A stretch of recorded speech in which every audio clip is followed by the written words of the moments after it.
Dicho lo anterior, para introducir la temática que me han solicitado abordar en materia de políticas públicas, en materia de hacinamiento, yo lo primero que tendría que decir es que el Ministerio de Justicia y el Derecho, a cargo de la señora ministra Margarita Cabello Blanco, ha dispuesto un plan de transformación y humanización del sistema penitenciario y carcelario.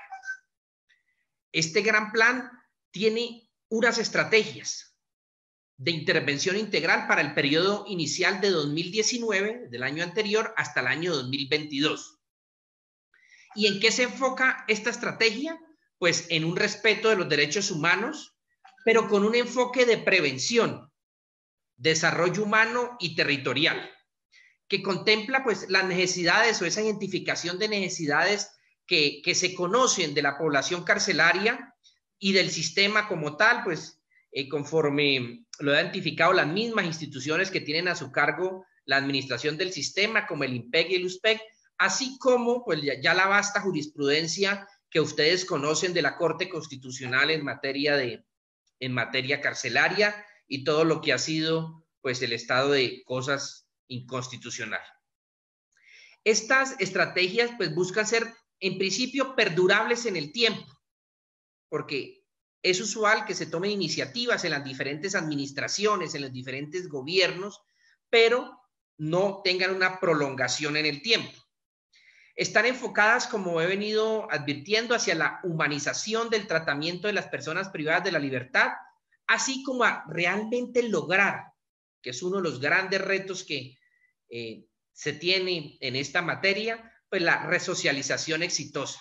Yo creo que ese es uno de los grandes retos que tiene el sistema, porque si bien sabemos que en materia de los códigos, pues hay unas definiciones muy claras en esta materia, hay algunas dificultades para poder cumplir este objetivo o este fin mejor de la pena en la vida real.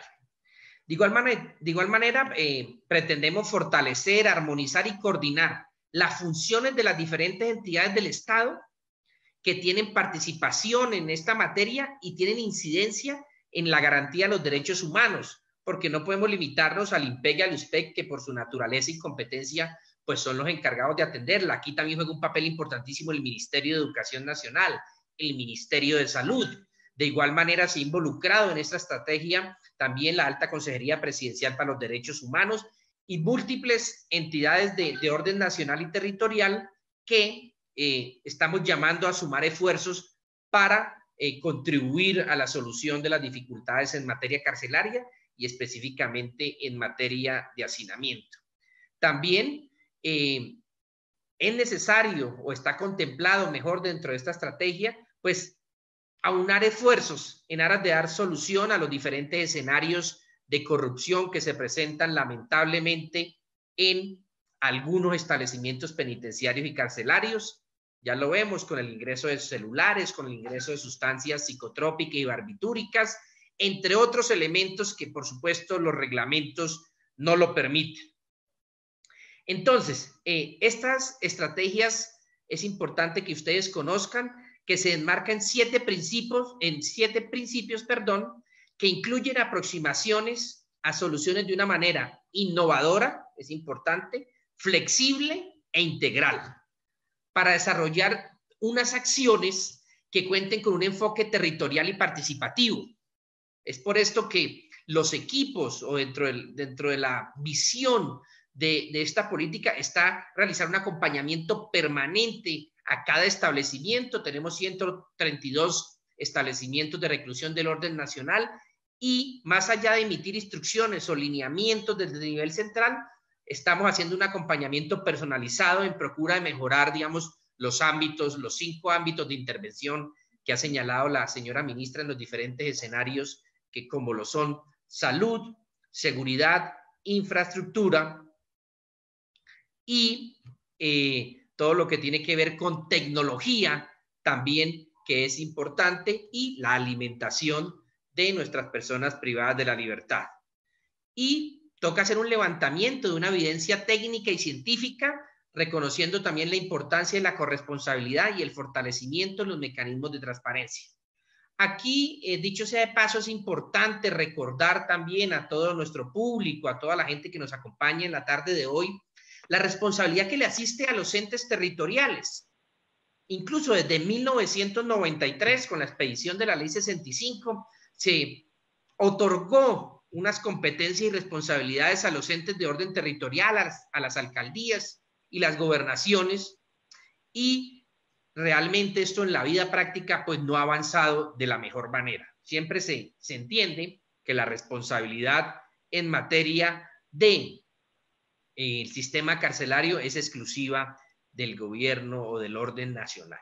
Entonces, es por esto que en el Plan Nacional de Desarrollo del señor presidente Iván Duque Márquez se incluyó en el artículo 133, para los que quieran ir en detalle a la norma, se incluyó, se reafirmó nuevamente esta responsabilidad de los entes territoriales, y es una de las grandes apuestas dentro de la estrategia de intervención integral para el periodo 2019-2022. De esta manera, como he mencionado, nosotros nos fundamentamos en 5 pilares, 4 de orden estratégico y 1 transversal, los cuales me voy a permitir explicar. El primero es una racionalización del ingreso al sistema penitenciario y carcelario. Para esto, ¿qué estrategias estamos implementando? Bueno, suspendidas algunas temporalmente pues por el COVID, por la pandemia, como todo lo conocemos, unas brigadas jurídicas para establecer qué personas sindicadas o condenadas pues tienen un vencimiento de términos, pena cumplida, o ya pueden acceder a algunos de los subrogados correspondientes, digamos, en el procedimiento ordinario.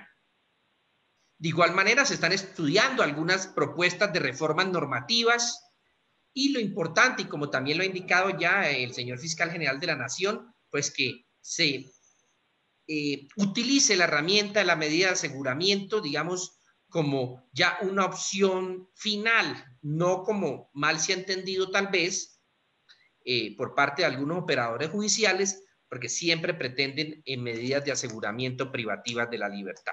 Esa es una de las grandes apuestas también del ministerio. Otra de las grandes apuestas es la infraestructura carcelaria. Recordemos que en los últimos 10 años, hace 10 años, no se construye un cupo carcelario nuevo. Entonces, en esa materia, vamos con 2 tipos de infraestructura, a saber, una infraestructura rígida.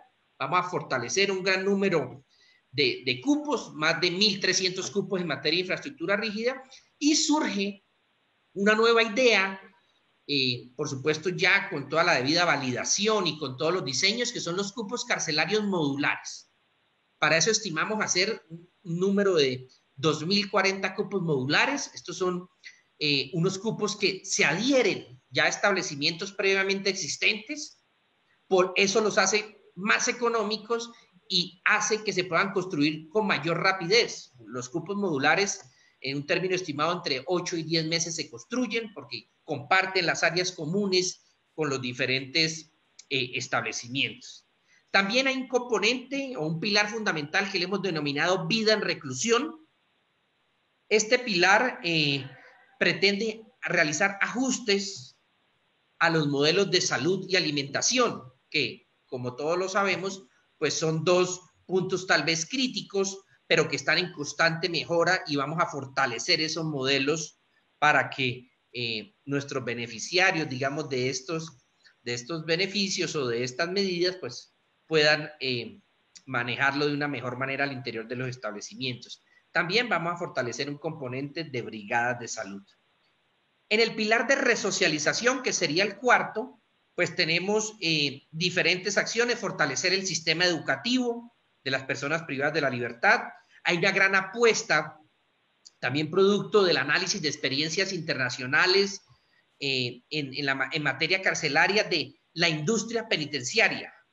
Para tal efecto, primero tenemos que iniciar con la habilitación, por supuesto, de espacios orientados a la industria carcelaria, para fortalecer y ocupar también a nuestras personas privadas de la libertad en diferentes trabajos, obras y acciones que pueden contribuir no solo en su proceso de resocialización, sino que también pueden generar una fuente de ingresos para ellos mismos.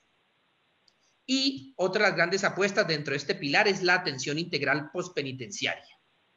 Hemos iniciado un proyecto piloto, ya pasó esta primera fase, que se denomina Casa Libertad. Ya algunos municipios como Medellín han querido adoptar este modelo para que cuando la persona salga del establecimiento cuente con un acompañamiento postpenitenciario mientras logra todo su proceso de estabilización y de alguna manera reincorporarse a la vida civil o de nuevamente adaptarse a las circunstancias fuera del establecimiento carcelario. Y un componente fundamental en el cual la señora ministra de Justicia y el Derecho ha hecho gran énfasis, que corresponde a la transparencia. Este pilar es transversal, por supuesto, a los 4 que he venido señalando con anterioridad. ¿Y a qué se orienta? A fortalecer los controles externos de las personas y elementos prohibidos.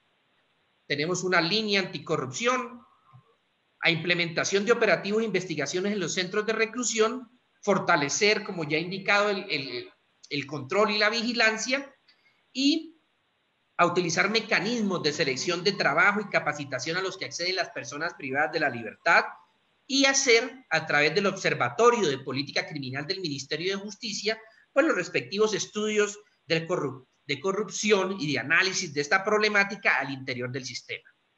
Y este pilar transversal se une a la gran apuesta del gobierno nacional en lo que tiene que ver con la acreditación ACA, una acreditación americana para acreditar nuestros establecimientos carcelarios. Entonces, aquí resumiría, digamos, en primera instancia, lo que tiene que ver con ese gran plan de transformación y humanización del sistema penitenciario y carcelario.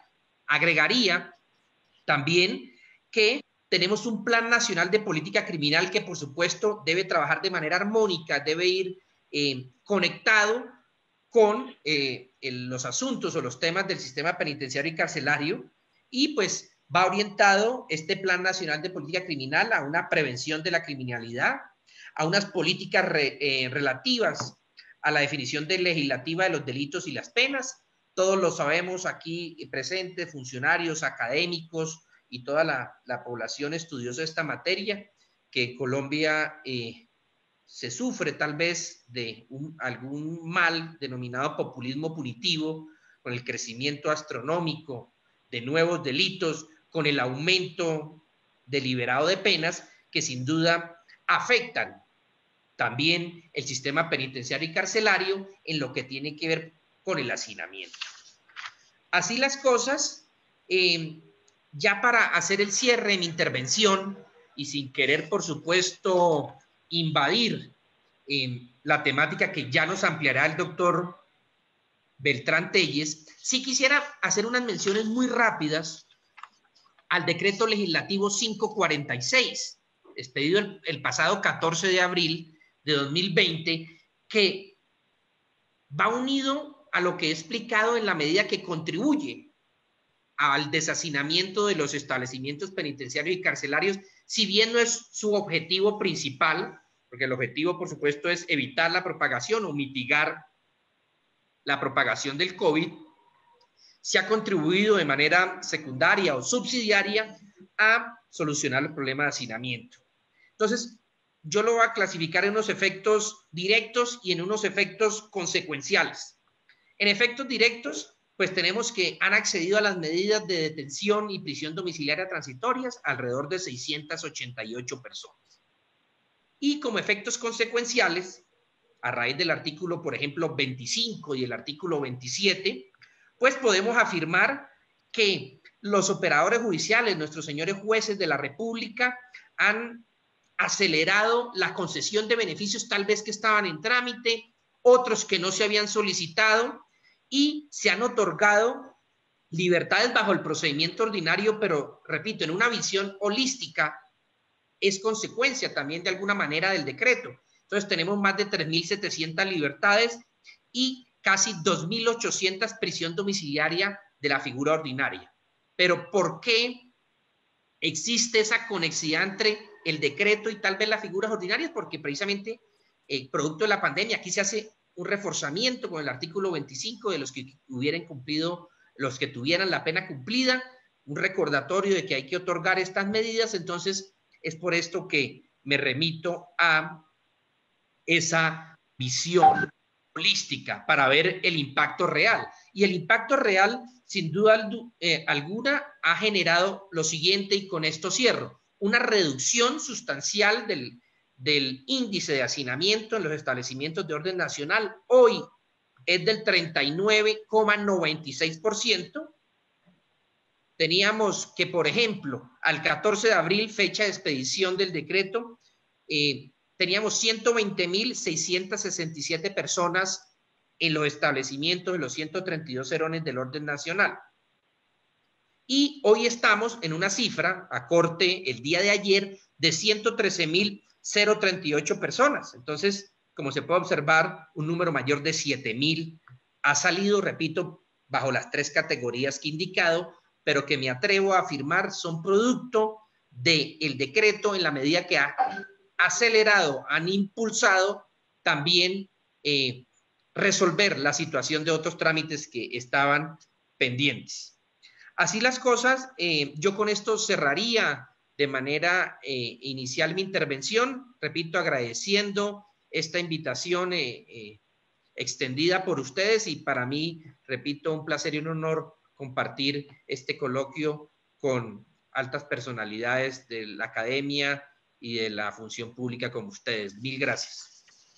Muchas gracias, viceministro. Importante sus consideraciones y precisiones respecto al panorama actual de los ámbitos o pilares de protección que busca este decreto para la protección de derechos a esta población. En nuestras redes sociales, que quiero agradecer por todas las personas que ya están sintonizadas a este coloquio virtual y nos están haciendo una serie de preguntas. Puntualmente nos hacen 2, doctor. La primera: ¿qué porcentaje de los delitos contenidos en el Código Penal está contemplado en las exclusiones del decreto 546? Y la segunda pregunta relacionada con que para el 2020, ¿cuántos cupos carcelarios tienen proyectados construir para el sector justicia?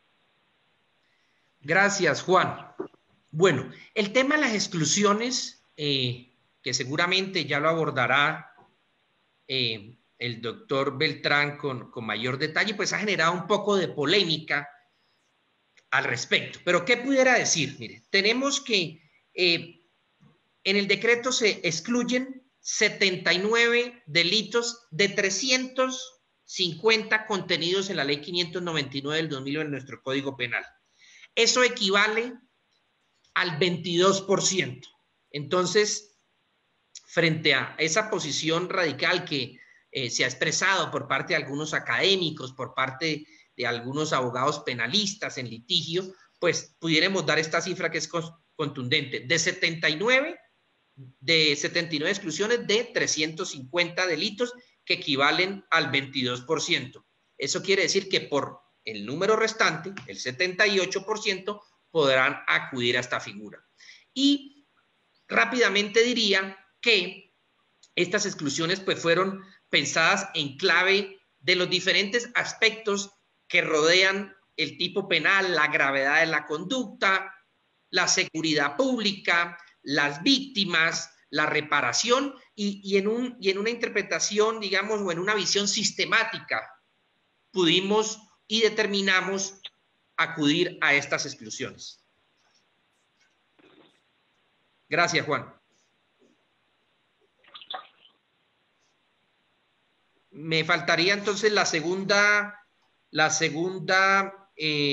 respuesta. En materia de cupos carcelarios, de una vez la puedo otorgar. En materia de cupos carcelarios, tenemos proyectado para Barranquilla, Santa Marta, Cartagena e Itagüí la modalidad que he mencionado, la segunda modalidad de infraestructura modular, con un total de 240 cupos, que repito, si no hubiera sido por el COVID, por la pandemia, los hubiéramos podido entregar a diciembre de este año. Sin embargo, ya con la reactivación de la construcción y demás, vamos a poder avanzar de manera muy rápida. Entonces, repito, 2.040 cupos.